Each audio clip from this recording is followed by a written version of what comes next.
Hi, I'm Malika Bilal, and you're in the stream. Today, Rodrigo Duterte, wild card, punisher, man of the people.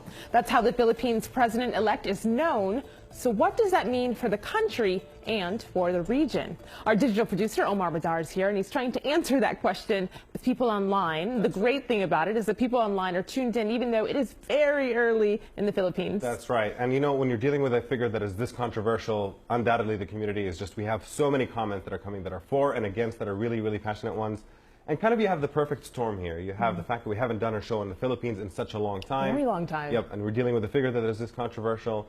And most importantly, we love the shows that are community pitched. And this is certainly one of them. You can take a look here at my screen. We got this comment from Ahmadzar on Facebook, who says, if media is ignoring Duterte, let's make foreign media notice him. One such platform is Al Jazeera's The Stream that gives a voice to the voiceless. We really appreciate the compliments and hope that we're living up to that. In the meantime, you can join this conversation by tweeting us using the hashtag AJStream. My name is Lily Kang. I am a student at University of Notre Dame, and I'm in the stream. If a politician is going to make the leap from city mayor to president of the Philippines, they have to give people something to talk about. Rodrigo Duterte is a master at that.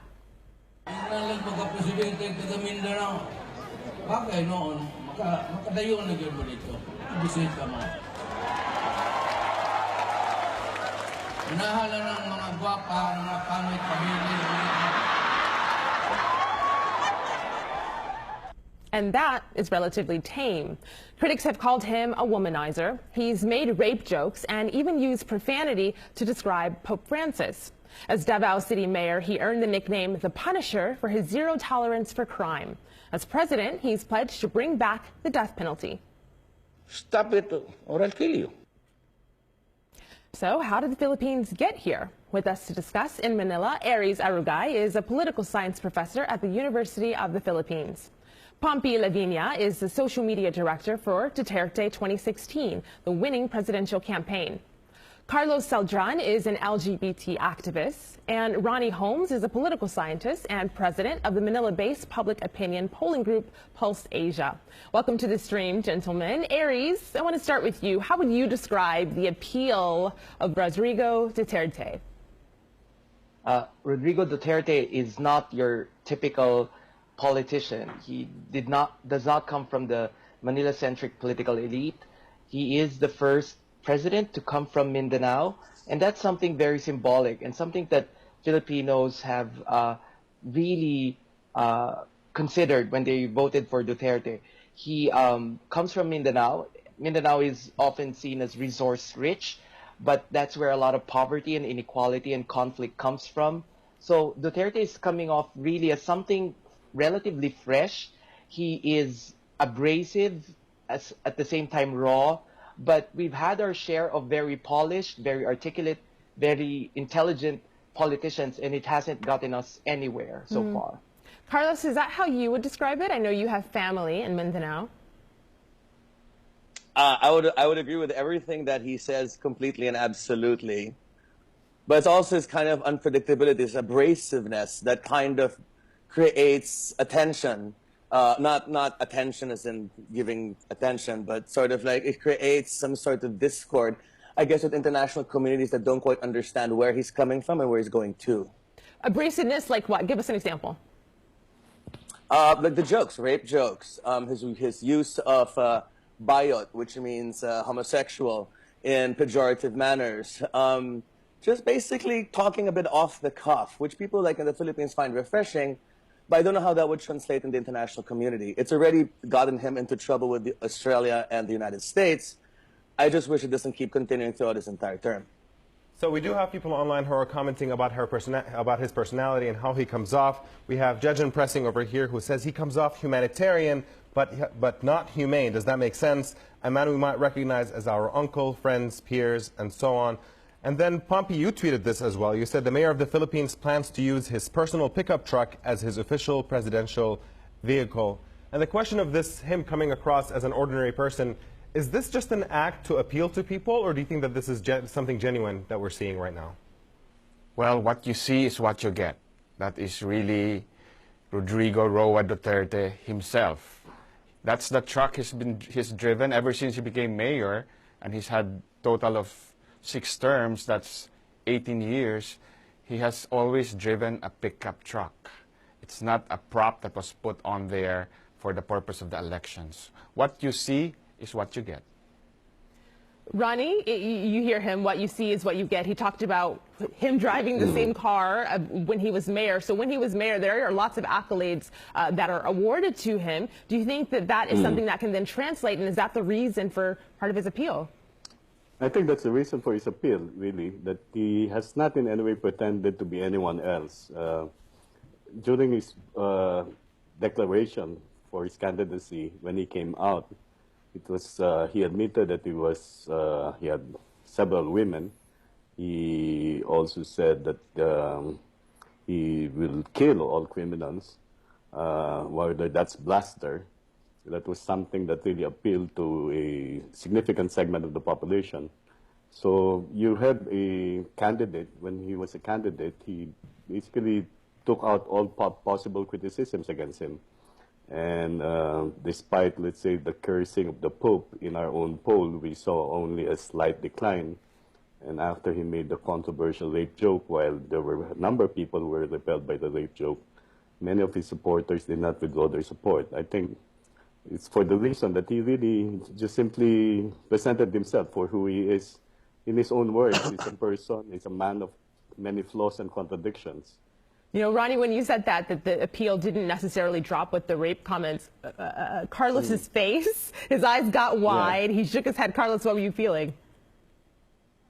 Well, although he may seem like a very simple man, there's also things that are in discuss. This man is also part of a dynasty. His parents were also politicians in Davao, generations of politicians. He's from a family. The simplicity has come across, but we've had a president who was like that before. Erap Estrada, who seemed very populist, had the same sort of simple man appeal. Let's just see how long this appeal can last, considering like what he will be achieving in the next 6 years. So we do have some people online who are commenting. Here's the thing: we have some people online who don't think that it's all personality; that it could also partially be his track record. We have. Nope, not Becky, who comments in saying he turned the killing fields of Asia, Davao, where he was mayor, into one of the most livable cities in the Philippines. And then we have Raven over here who says he had done it when he was the mayor of my city. He will do it for the entire nation. We believe in him, and that's what's important. Aries, do you think that this is where the support essentially comes from, that it was really a track record that people can point to, or is it more than that? The track record speaks and resonates very loudly. And this is very important if you have previous administrations that have been unresponsive to people's needs, that have not really lived the lives of ordinary Filipinos who line up on the trains every day, who experience insecurity in their communities, who know someone who've been victims of illegal drugs. These are pressing issues that have previous governments they've been deaf and blind to these issues. So the problem here is that you have Duterte becoming a lightning rod to all these discontent and dissatisfaction. And the problem really is that we have weak parties in the Philippines. So even if he's part of a local dynasty, the main difference with Duterte is that has not transformed into a national political dynasty, as we have seen with Estrada and the other politicians until now. You mentioned the resonating with people. Pompey, I want to show our audience a little something about how that resonated, at least how it looked online. This is just one of the many Facebook pages in support of the president-elect. This one has more than 200,000 members of it. Rodrigo Duterte for president. Here's another one. Change starts now is the hashtag for that. These are unofficial pages that people use. They just kind of popped up during the campaign. This last one has a quote from Duterte. I don't care if I burn in hell for as long as the people I serve live in paradise. So you see that, and then I want to show you one more thing on how this translated. You see the reach that the social media campaigns of the Duterte campaign had. 21 million people is what his videos on Facebook reached. And I know that part of that was an effort of you, Pompey. What was it that made you join the campaign? What did you see that spoke to you? Well, basically the same reason why Filipinos chose him. It was the right man with the right issues at the right time. You had a man that was incorruptible, in my view, with legendary courage and political will, totally disinterested in personal wealth, and patriotic. And the issues of the day that he carried were crime, corruption, and drugs, which were the most important issues. Now, Professor Holmes will tell you that these were actually number 2 and number 4 and number 7 on their own survey on what issues were important to Filipino voters this time. Yeah. But the difference was he was the only one who was really addressing, and he owned these issues, and he could address these issues authentically because of a track record. So I think combining I that think together, you know, you had at the right time, because as Aris had mentioned earlier, people were frustrated that the growth that is, you know, really there, it's true, but it's not being inclusive enough, and people are waiting in trains for hours, and the airport faucets don't work, and all that frustration, just correct timing. I just don't know how the MRT, which is a Manila issue, became such a national issue. The thing that we have to think about here is perception. And perception can be manipulated. Although it may seem like it's 100% support in Davao, as somebody said once online, well, dead people in Davao can't talk. So who's going to be there to criticize his human rights record? So really, I mean, a lot of it has to do with really the perception, because anybody who speaks up about Duterte in Davao will get bullied. And as people can experience online during the last election, although it may be 21 million strong, it actually set a precedent that bullying and toxicity can win you an election. And I don't know how that's going to translate in the future. I would not like to see an election again this toxic online. Ronnie. But I think it's really the message that was delivered. It's but really you know, Carlos, when Carlos speaks as if it's a Pompey, Let Ronnie talk. if I may, in terms of issues, I don't think that the criminality itself is the most urgent concern. It's really jobs, it's more economic. But in so far as the record, what is perceived to be the record, at least of Mayor Duterte, that was the one that carried him through. You do have a public who, one of the personal concerns is really personal safety. And you have a campaign that has really struck a chord insofar as a public. It's a cross-section of the public that perceives that this is a candidate that could really resolutely address this particular problem. But it's not the most urgent problem. That's why later on, I think the Duterte campaign even moved from just criminality to talk about compassion, talk about the reduction of poverty and inclusive development. Towards the end, it was talking about ending labor contractualization. So it started off really on criminality, and then took on other issues that it knew would resonate more with other classes, not necessarily the classes that are so much concerned with personal safety. So, Ronnie, you mentioned how it grew, and I want to give you a chance to respond to this, Pompey, but I want to show our audience what that actually looked like in terms of votes. You can see here, this is from GMA News Online, one of the biggest news sources in the Philippines. More than 15 million votes Duterte got. His next closest challenger was Mar Rojas, and you see 9.7 million. So there is a gap there. Monica, go ahead. Monica, that's about 38%, more than 38% for Duterte. That's the unofficial count. And Secretary Rojas is second with about 23%.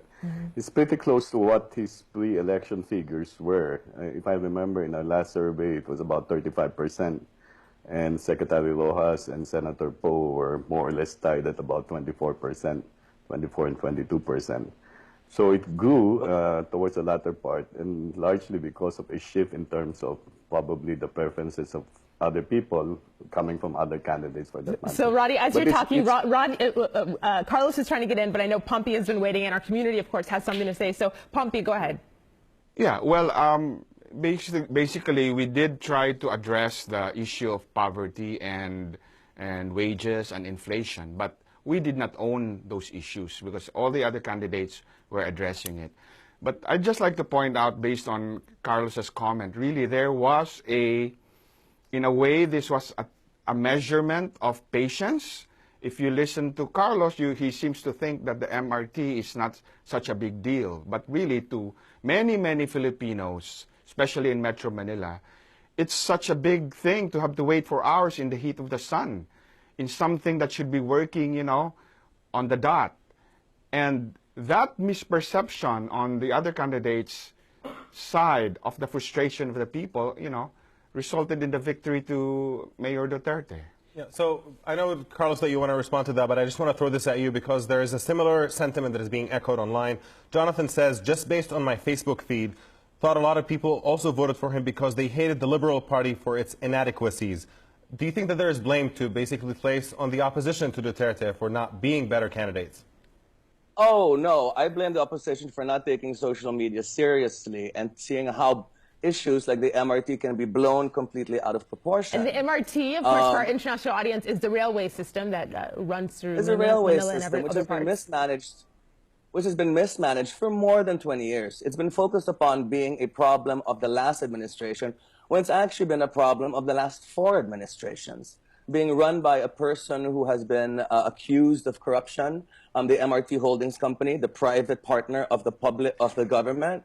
So I think really what the opposition's problem was is that they underestimated social media. Because as I said also, aside from being perception, although the popularity may seem huge, remember that this is a multi-candidate election. This is not between 2 people. So although Duterte may seem like he has a majority, 38%, 62% of the Philippines still did not vote for him. And that creates quite a challenge in the next 6 years. How to bring the other 62% on board with him. Well, no president has ever gotten a majority Exactly. in Philippine presidential politics. And this is part of the electoral system of the country. And however, I think the reason is that when the Constitution was being framed, a lot of the political elites don't like a president that would have a majority because he would be very powerful. In Philippine politics, we often describe it as an anarchy of families. So if you have a politician that's able to get a majority of the vote, that would pretty much neutralize the fiefdoms being held by all these political families. Fiefdoms. Wow, I hadn't heard it described like that. You know, there's something that Carlos said a little bit earlier about opposing voices, and I'm actually glad you said that because this is where I want to segue. You mentioned the need to bridge these sides together, the sides of those who did vote for Duterte and those who didn't, and people who didn't take social media seriously enough. So I pulled up on my screen here something that you sent us, Carlos. This is some of the dangers that you face. You've gotten death threats. This is one of the tamer ones that someone sent you on Facebook, who want you to bash your brains in on the pavement. Later apologize for these comments after, of course, you posted them and you highlighted them. What can you tell us about the atmosphere and then how we're going to move forward? Well, just like any other advertising campaign or marketing of soap, shampoo, and any other product, one can take market studies of particular segments all around the Philippines and see what they can do to increase popularity here, decrease popularity there. And I think the bullying was part of the decreasing of popularity. The sending out of disinformation about the opposing candidates. You have 12 million people on the Duterte side, so that's 12 million people sending out disinformation about Grace Poe, about Mar Rojas, and any other candidate. So there could be a good side to the social media part, but when it comes to disinformation, there's a bad part. And the bullying and the death threats, I feel, were part of the social media camp. Not, well, maybe not. Only Mr. Lavinia can tell us if that was part of the plan. But it was definitely a major player in the determining of the winner of the last election. Bullying people into silence. I mean, somebody joked once that back during martial law, people tried to kill you in real life during an election. Now they just try to kill your voice online. Yep. So we have people who are commenting also on the fact that he's going to be a strong man and what the implications of that are. We have Pete who tweeted in saying, if his record in Davao as mayor is anything to go by, expect state-sponsored brutality. There's a reason why Davao is the safest city in the Philippines. And we have Neslihan who says, fighting crime may be great, but how about fixing the problems which might make people turn people to crime as a way of life in the first place? Ronnie, let me toss this to you. Do you think that the strongman approach might actually lead to safety? but does not really resolve the underlying frustrations that might be existing in the country that lead to that kind of outcome. I would agree with that, Omar. You know, strongman approach, it can work probably in an area, in a city, but not at the national level. Let's say, for example, there was a statement recently, I don't know whether it came from presumptive President Duterte himself or whether it came from his camp, that they were willing to arm community members. In the first place, that's unconstitutional. I don't think law enforcement agencies can just simply delegate such authority to civilians. And there are constraints in terms of taking that action. So if there are legal constraints, I don't think that they can really solve criminality in the span of time that it was promised during the campaign. There are punitive measures that you can take, but I think a holistic measure, it's been mentioned several times. For example, if you want to solve the illegal drugs, it's not going to be productive if you just simply focus on capturing all criminals. There are many factors that lead to the proliferation of drug use. And a number of those factors are neglected in this particular approach. Pompey, do you want to respond to that? Yeah, well, let me respond to Carlos first, because there seems to be some denial of reality. You know, social media does not create reality. It only reflects what's there out there. The frustration of the people, the anger of the people, the trains not working, you know, and after 6 years, they had 6 years to fix it. The airport's not working. Those were real. And the frustration of people were real. It's not that they had a weaker social media campaign. I mean, if you put me in charge of Carlos's candidate social media campaign, I wouldn't know, I couldn't figure out how to make him win. Even if I made it seriously, because I couldn't change reality. Now, on the issue of fiefdoms, well, I think it's the other candidates in the last election that were, you know, run by the big families and financed by the big families. You know, Duterte's campaign was really grassroots and volunteer-driven. So I don't know where that comment about fiefdoms came from. Now, as far as the bullying, okay, you have to remember, it's actually 14 million, not 12 million. We have 14 million followers on Facebook. Now, how many people bashed Mr. Saldran? I mean, you know, you can't say that 14 million people bashed him. And he's got to admit also, he called the supporters of Duterte Dutertards, you know, which is like, what? Basically saying they're retards. And these are, you know, now you know there's what, how many millions? 16 million retards in the Philippines because they just happen to like this man and the issues that he stood for. Well, you know, I want to pause you there, Carlos. It's a little strange. I want to pause you there just because you brought up something that I want to pivot to. We'll get into more in the post show, but you said the issues that he stands for, and that's what we haven't talked about. Aries, one of the things of the policies that he has said that he's going to put forward are things like a curfew, 10 p.m. for kids, things like curbing drinking, smoking. In about 2 sentences, because we're running out of time, do you think that there is room for that in the Philippines? Well, he is still behaving like a city mayor. However, having said this, I think in the Philippines, we tend to see things needed to be changed in big strides. And I think it's very proper to think about that maybe change could start really on small things. And then we scale up and we build on this. So I'm not totally denying that these are trivial things. And the president needs to dream big. We have presidents who dreamed big, but they all fell flat on their faces. So maybe these little things can work, and then we try to incrementally do the big changes. Because we've done the reverse, and it hasn't gotten us anywhere. Aries, we will see. Aries, Pompey, Carlos, and Ronnie. I'm going to pause the conversation there. I want to get the last word from our community. Sure, we have Keiko who says, I'm not confident enough he'll be a good president, but I hope he will. Let's give the man a chance. Give the man a chance. We will see. We're out of time in the main show, but stick with us online. Stream.aljazeera.com. See you there.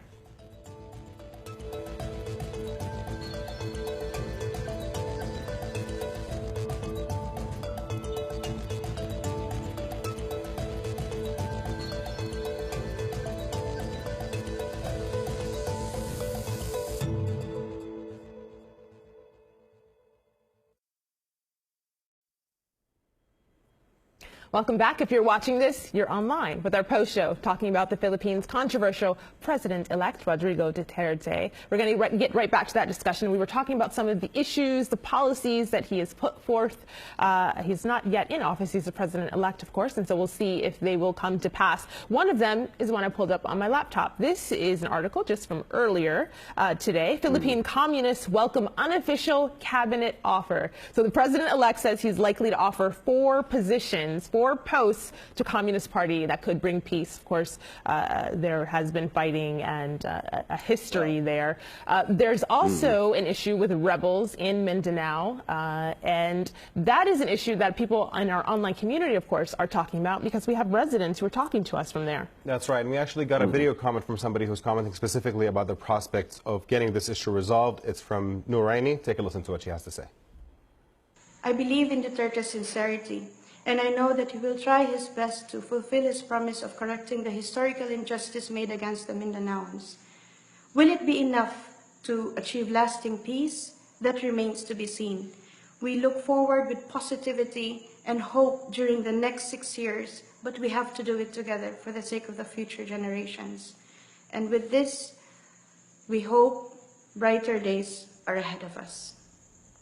So, Carlos, setting aside all of your reservations on Duterte's domestic policies, when it comes to something like this, do you think that he has a chance of actually affecting some positive change? Oh, he has a great chance. It's what he does with it after. Because as you put out that article there, the communists and giving them positions in the cabinet, you know, that may sound like a unifying act, but one has to remember that the communists historically have always been against the Philippine military.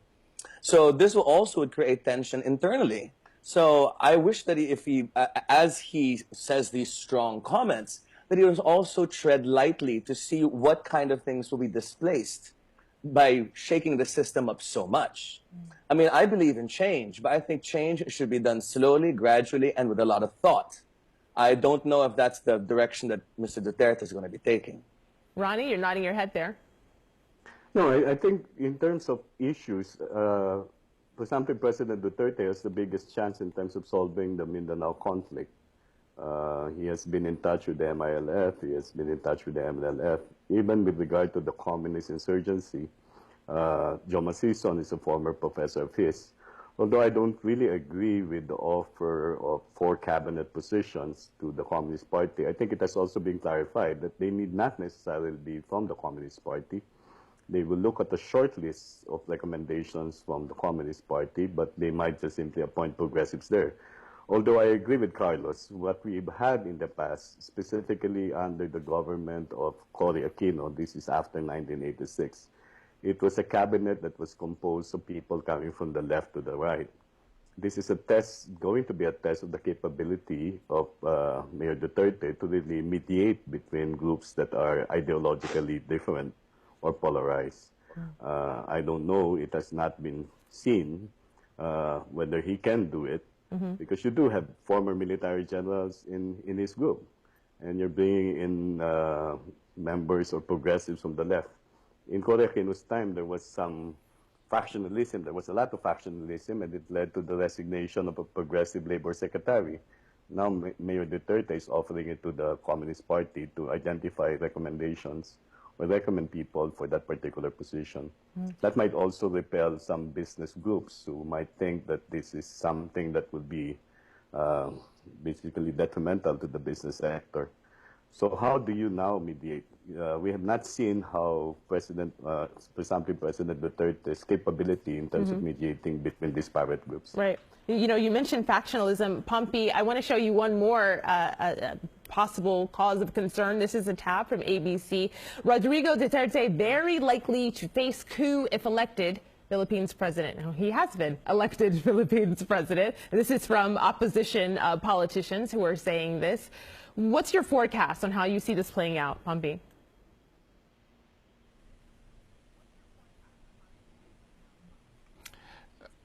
Look, I think Mayor Duterte will have a very successful presidency. I mean, I think I disagree with Aris that he's acting like a small-town mayor. Maybe if your expectations is that he acts like the elite in Manila, but he has put forth some very broad and ambitious objectives. Look, the first one, which was the cornerstone of his campaign, was to eradicate, if not, really bring down the level of crime, specifically drugs and corruption in our country. Now, that is what we know. But number two, he has also put forth the proposal for federalism, which will be the first on the order of business in the new Congress. And this is really an attempt to take away power from where it's now centralized in Metro Manila and spread it out more towards the provinces. And hopefully that would result in more inclusive growth. Then you see that there is, on the monetary policies, basically he's going to keep it the same because, if it ain't broke, don't fix it. Except that he's open to increasing foreign ownership to 70%. Because maybe that they feel that this will spur the economy more, and as the economy gets bigger, there's a bigger chance that the growth will be inclusive, right? Then, of course, last but not least, there is the attempt at a comprehensive peace. Peace with the communists. You have to look at it in the context of the whole thing. Mm-hmm. It's not just the communists, but peace with the communists, peace with the Moro rebellion, peace, throughout the land, across all factions. Peace throughout the land is where really I'm going to pause this conversation, so that in the end there might be more food,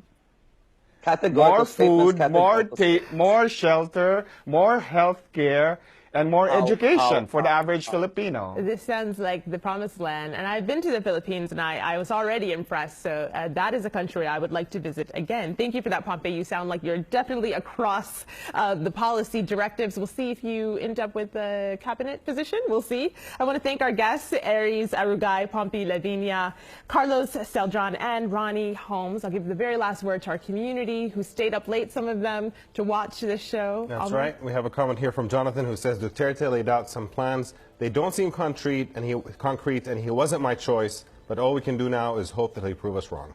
We'll check back in to find out. Thanks to all of our guests for joining us. Until next time, take care.